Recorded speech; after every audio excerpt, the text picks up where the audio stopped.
We've known about this for decades, for over half a century. Try to have a conversation with anyone about climate change, people just tune out. Climate change. Climate change. Climate change. And the problem seems to be getting worse and worse and worse. Oh my God! Look at how violent that is. Paradise that has been degraded and destroyed. We're knowingly doing this. Australia's Great Barrier Reef is the largest living structure on the planet. It is rich in beauty and diversity, but it is dying as the ocean waters steadily warm. Open your eyes. When did we become a plastic society? Every day in the United States, we throw out almost 88,000 tons of plastic. Now, what happens to plastic after you use it? Well, most of it goes into landfills. A portion gets into the water course and eventually ends up in the oceans.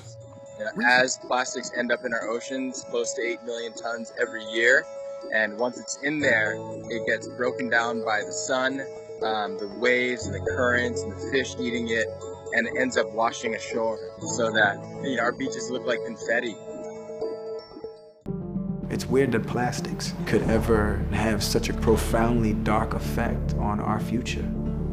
And I think when we just throw it all into a bin and it disappears, people don't give much thought to where it The goes. tanker truck overturned in Highland Falls, spilling more than 1,000 gallons of oil into a brook that just happens to feed the village's water supply. This is with regard to the construction of the Keystone Pipeline, something that's been in dispute, and it's subject to a renegotiation of terms by us. We're going to renegotiate some of the terms, and if they'd like, we'll see if we can get that pipeline built. America has 1.5 times as much oil as the combined proven resources of all OPEC countries. Think of that. We have more natural gas than Russia, Iran, Qatar, Saudi Arabia combined. As a percentage of our total greenhouse gas emissions, cars, trucks, and power plants seem to be the biggest contributors to climate change. But the elephant in the room is that our consumption of meat is actually the leading cause. When its effects and byproducts are taken together, animal agriculture accounts for about half of global emissions. On average, each American eats 275 pounds of meat a year. That's like every man, woman, and child eating a quarter pounder every day for breakfast, lunch, and dinner. There are over 1.5 billion cows on Earth, and each one emits 65 gallons of methane a day as they digest their food. And methane is a potent greenhouse gas, trapping 25 times more heat in our atmosphere than carbon dioxide. In many countries, people are starving as vegetables that are grown all around them and should go to feeding them are instead fed to animals for wealthy people to eat.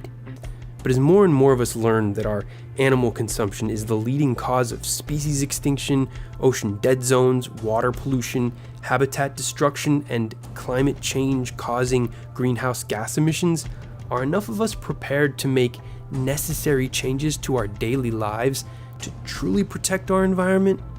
The most criticized scene in the movie An Inconvenient Truth was showing that the combination of sea level rise and storm surge would flood the 9/11 memorial site, and people said, what a terrible exaggeration. Hurricane Sandy slammed into New York City last night, flooding the World Trade Center site. Storms get stronger and more destructive. Watch the water splash off the city. This is global warming. Virtually every nation in the entire world agreed to get to zero greenhouse emissions. It is unprecedented.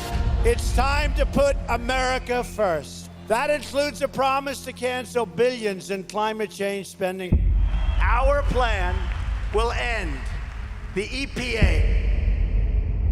The next generation would be justified in looking back at us and asking, what were you thinking? Couldn't you hear what the scientists were saying? Couldn't you hear what Mother Nature was screaming at you?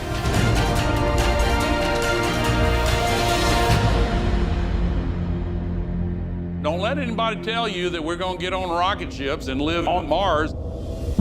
This is our home.